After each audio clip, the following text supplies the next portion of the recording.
Nicolás, si nos está escuchando, Javier Ferrera Peña, Ariel Sequeira, Dante Luna y Raúl Díaz, desde Radio LB11 Santiago del Estero, lo estamos saludando. Muy buenos días. Buenos días, amigos, ¿cómo están? Bien, nosotros, como le digo, muy interesados en conversar con usted, Nicolás, porque sabemos de su trayectoria, y si escuchó la introducción habrá dicho que habrá escuchado que yo dije quiénes serán los elegidos, para nosotros elegidos entre comillas, usted me dirá si se siente un elegido o no, que pudo cubrir una guerra y nada más y nada menos que la guerra de Malvinas. Pues desde ya me siento elegido, bendecido por Dios. Es una increíble suerte que tuve como argentino y como periodista. Imagínense que había 1 millar de periodistas probablemente en ese momento y que me tocara ser a mí el único en cubrir toda la guerra, del principio al fin. Para mí es algo que no tiene precio, aunque sí yo tuve que pagar un precio y lo seguiré pagando seguramente por eso, porque en nuestro país las facturas son bien pesadas, pero no me arrepiento. Precio, ¿quién le cobró el precio y qué precio pagó Nicolás por cubrir la guerra de Malvinas? Bueno, caí en la volteada de la desmalvinización, que empezó al día siguiente de la caída del puerto argentino.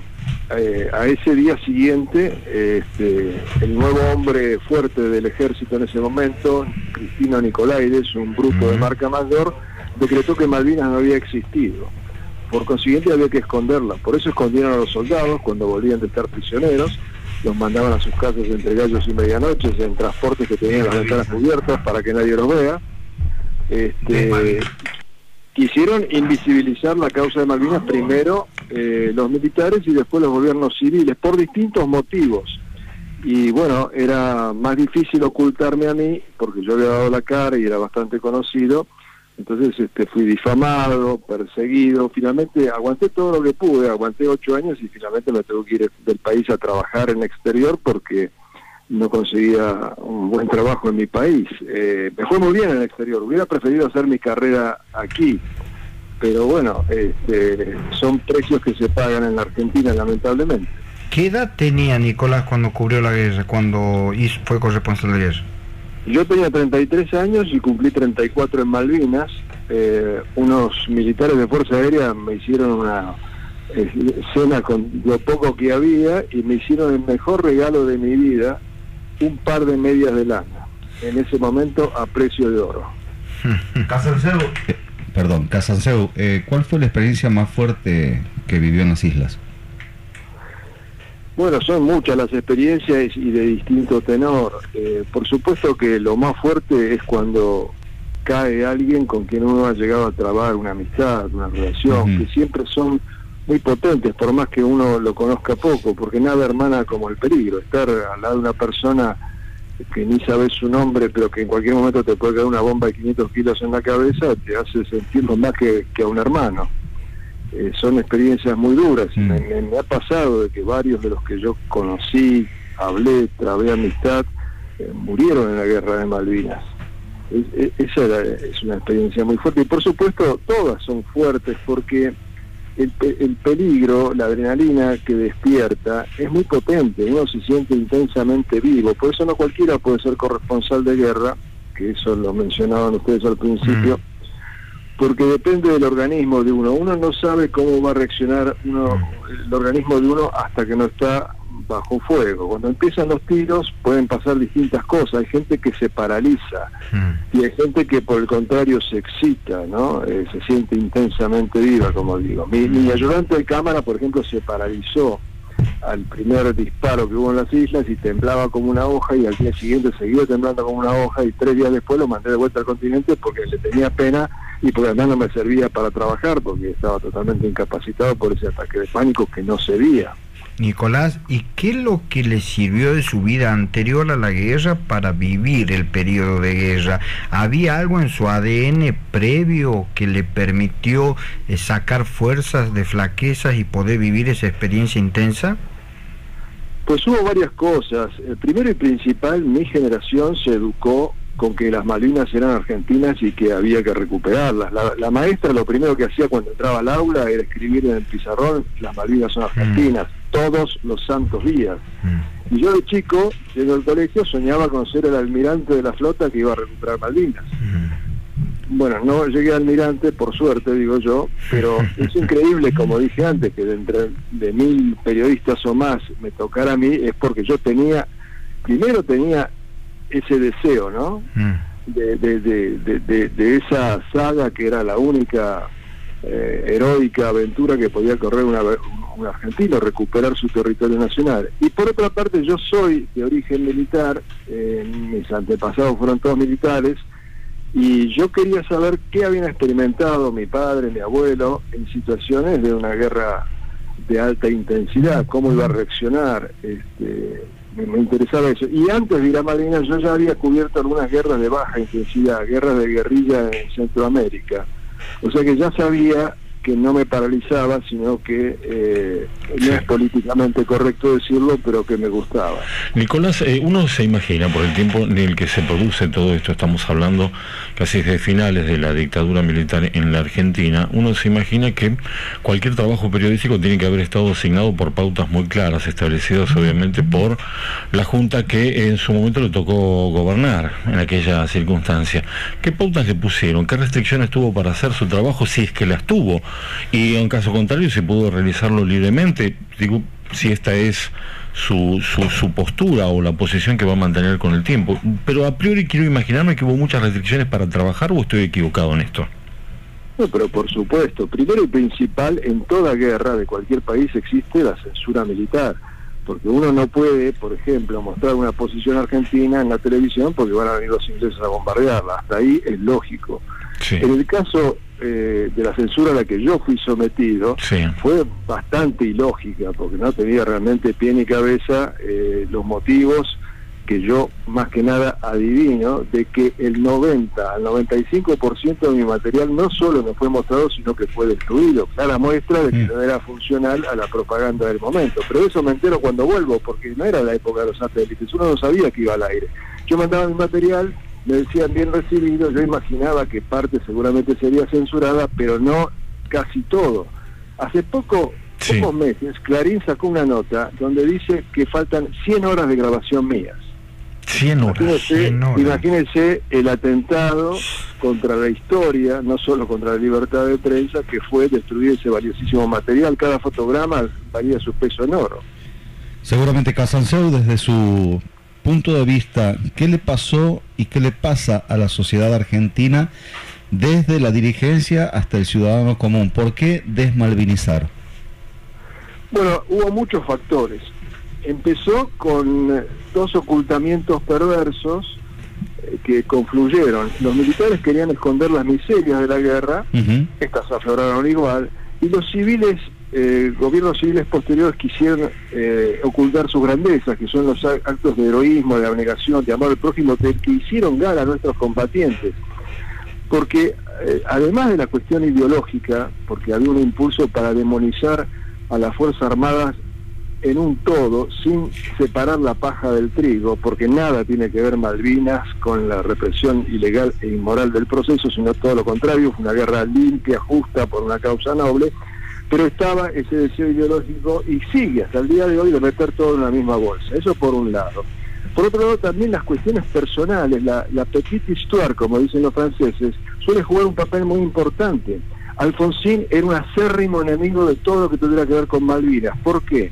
Porque odiaba personalmente a Galtieri, con quien había estudiado en el Liceo Militar. Esto es algo que poca gente sabe.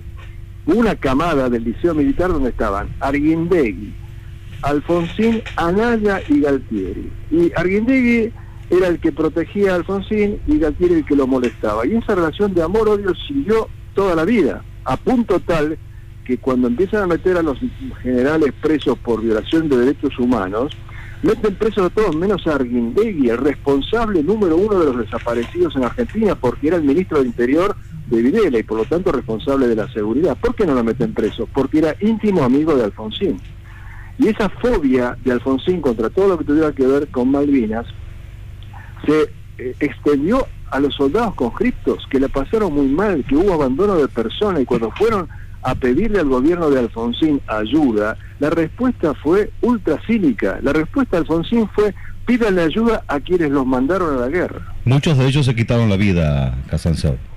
Claro, porque se sabe muy bien ahora que en mayor o menor grado cualquier combatiente que vuelve de la guerra tiene en mayor o menor grado el síndrome de estrés postraumático. Entonces hay que contenerlo, hay que apoyarlo. No les dieron contención, ni médica, ni psiquiátrica, ni psicológica. No les dieron trabajo. Y encima los ningunearon como cobardes que habían perdido la guerra, como que habían ido a la guerra por culpa de un general borracho.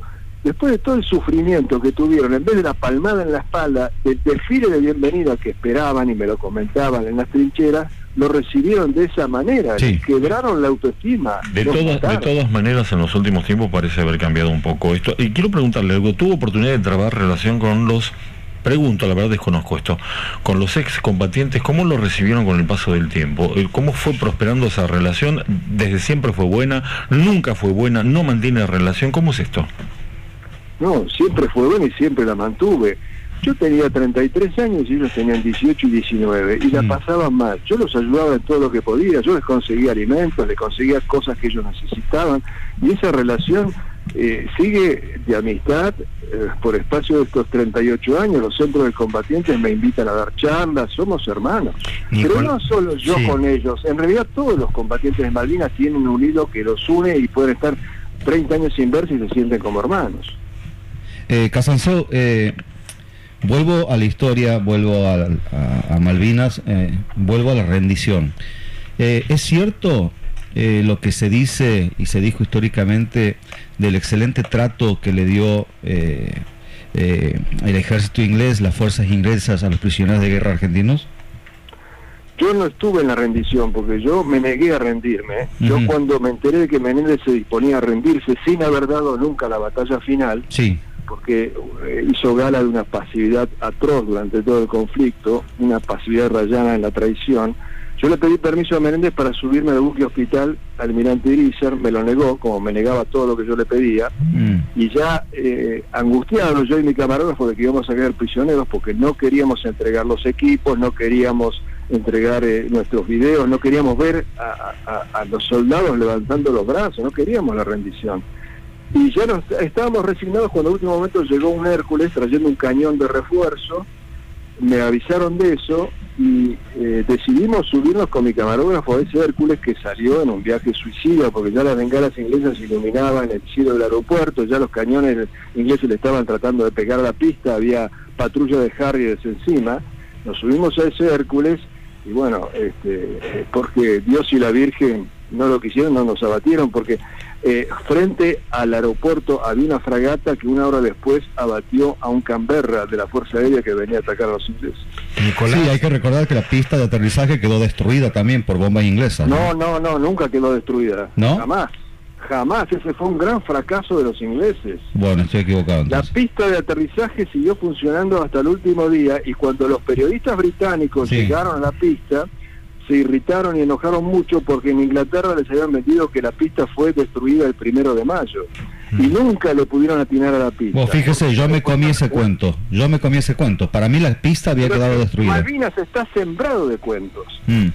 La historia de Malvinas está sembrada de falacias, de mentiras, como que mandamos chicos a la guerra, como que estamos de antemano condenados a la derrota y tantas otras. A esto iba, esta era mi pregunta, Nicolás, si me permiten los colegas y usted. Los chicos de la guerra, ¿fue así? Ese es un remoquete totalmente falso que los argentinos nos hemos tragado porque no sometemos a la razón crítica nada de lo que nos venden los medios y los políticos. Chicos de la guerra, a ver, alguien se paró a preguntar qué edad tenían, 18 y 19 años. Sí, lo dijo usted recién. ¿Qué edad tenían los combatientes ingleses? Había combatientes de 17 y de 16, están los videos de los ingleses. ¿Qué edad tienen los combatientes de todas las guerras de toda la historia de la humanidad? Esa edad o menores. Se habla de los gurkas también. Se habla de los gurkas también, Nicolás. Mercenarios. Los gurkas mercenarios fueron usados como acción psicológica. No llegaron a entrar directamente en combate, pero se corrió la bola de que degollaban y eso aterrorizaba. Pero fue solamente acción psicológica. No llegaron a entrar en combate, los usaron como tropa de apoyo. Como también se minimizó la acción de los comandos argentinos, ¿no? Y de los pilotos argentinos, ¿no? Bueno, en el mundo no se minimizó. El mundo... No en Argentina, digo, Casanseu, en Argentina. El mundo se asombró del coraje, no podían creerlo. Con aviones que en muchos casos eran modelo 50, diezmaron una escuadra modelo 80, con pericia y con coraje. Los ingleses mismos no lo podían creer, fue la gran sorpresa de la guerra. Sí, Casanseu, quisiera traerlo al tiempo presente. Su vida transcurrió, tuvimos oportunidad de ver algunos aspectos de su biografía en los últimos tiempos. Sabemos que contrajo nupcias, no hará un par de años, no sé hace cuánto tiempo de todo esto, pero vimos con su vida absolutamente en curso, ¿no? Más allá de los sinsabores que debe dejar seguramente para todos los que estuvieron en el campo de batalla allí en las Islas Malvinas, en el caso suyo como corresponsal, cubriendo la contienda bélica. ¿Qué imagen tiene del periodismo en el tiempo presente? En el imperio de lo que se llama hoy la fake news, que se maneja con tanta soltura, con tanta liviandad de esto permanentemente, más que en los medios, quizás en las redes, pero está siempre a la orden del día esto. ¿Cómo ve el periodismo hoy? ¿Qué imagen tiene del periodismo y de la tarea que realizan los periodistas hoy, Nicolás? Bueno, me parece absolutamente lamentable que el periodismo, la profesión, haya sido bastardeada y tergiversada con la aparición de este concepto de que uno puede ser periodista militante. El término, la expresión periodista militante es una contradictio in terminis, una contradicción en sí misma, porque uno o es periodista o es militante, porque si es periodista militante deja de ser periodista y es propagandista. Un periodista no puede ser objetivo, porque ningún ser humano puede serlo. Siempre vamos a pintar la realidad con el color del cristal de nuestros ojos, eso es archisabido. El tema de la objetividad periodística lo inventaron los norteamericanos, diciendo que todo periodista tenía que controlar las fuentes, tenía que traer 2 fuentes independientes para corroborar, pero las fuentes, ¿quién las elegía? El propio periodista, y las iba a elegir de acuerdo a su inclinación subjetiva. Lo que no puede ser el periodista es ser deshonesto. Siempre va a ser subjetivo, pero no puede ser deshonesto. Sí. Y esto es lo que pasa cuando un periodista se convierte en militante. Para acomodar su posición ideológica, miente o hace fake news. Sí. Nicolás, ¿qué importancia tiene a esta altura de la historia argentina que usted siga siendo convocado por instituciones? Como sabemos, mañana tiene un Zoom, 12 de septiembre, lo convoca el Círculo Nacionalista de Santiago, por eso nosotros también tenemos la oportunidad de entrevistarlo. ¿Qué importancia tiene que haya espacios de reflexión sobre Malvinas aún hoy? Es absolutamente importante porque hemos tenido una pléyade de héroes que no los conoce nadie, inclusive héroes santiagueños. Y si las acciones de esos héroes fueran conocidos a nivel nacional y popular, y en las escuelas el Estado se encargara de hacerlas conocer, tendríamos otra Argentina, porque los héroes son la levadura que nunca cesa de actuar, son el tónico moral que necesita toda sociedad. ¿Cuántos santiagueños conocen la historia de los santiagueños hermanos Ávila, del crucero Belgrano, por ejemplo? Eran cocineros. Eran civiles y les ordenaron bajarse del crucero y dijeron no, nosotros nos vamos a acompañar hasta las últimas consecuencias. Y cuando los torpedos le pegan al Belgrano, el hermano mayor estaba posibilitado de subir a cubierta, sale a cubierta, no ve a su hermano menor había quedado 2 cubiertas más abajo y él se lanza a tratar de rescatarlo. Se podía haber subido a una balsa, va a buscar a su hermano y ahí, por unas explosiones que se producen, se cierran las compuertas y los 2 quedan atrapados. Son héroes civiles, hubo 18 bajas civiles en la guerra de Malvinas, nadie conoce sus nombres. ¿Usted estuvo cerca de la muerte, Nicolás, en la guerra? ¿Todos los días? Sí, por supuesto, porque como el ejército tenía una férrea censura sobre mis movimientos, yo necesitaba hacer notas que fueran de la guerra, no simplemente estar en el pueblo. Las veces que el ejército no me dejaba circular, yo me iba a la base aérea, al aeropuerto. Y el aeropuerto era bombardeado 3 y 4 veces por día, porque era el objetivo principal de los ingleses, que nunca lograron destruirlo. Entonces ahí tenía las escenas de acción que yo necesitaba y además la Fuerza Aérea me dejaba moverme con bastante más libertad. Y sí, te puede caer una bomba en cualquier momento, porque además cuando hay alerta roja, los soldados se van a guarecer a los pozos del Zorro, pero desde un pozo del Zorro no se ve lo que está pasando. Entonces nosotros al revés, con mi camarógrafo, salíamos cuando venía alerta roja para filmar. Casanseu, muchísimas gracias por el diálogo, por las vivencias, por por sus conceptos y por haber compartido gratamente esta media hora con Actualidad Política LB11 Santiago del Estero. Muy amable. Gracias a ustedes. Hasta luego, buenos días. Hasta luego. Nicolás Casanseu, corresponsal de guerra en el conflicto de Malvinas. Estamos a cuánto, casi 5 minutos de la 1 de la tarde, establecemos la pausa necesaria y en el próximo bloque seguramente con nuevos temas, con nuevos invitados.